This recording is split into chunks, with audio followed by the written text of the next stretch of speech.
How to redeem Google Play card. Hello everyone, I am Bishaka and welcome to our channel. I will take you through the step-by-step process on how to redeem Google Play card. Now, let's get right into the tutorial. Firstly, go ahead and open your preferred browser and in the search bar, search for play.google.com. Now, make sure you are signed in, and if not, then go ahead and sign yourself in. Further, tap on your profile icon and then tap on the payments and subscriptions option you see there.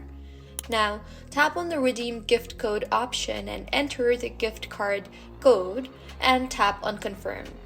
Tap on the redeem button, and with this, if the gift card code that you entered is correct, then your gift card will be redeemed successfully.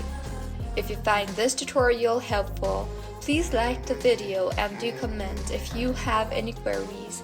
Also, do subscribe to our channel for more helpful tutorials like this. See you on the next one.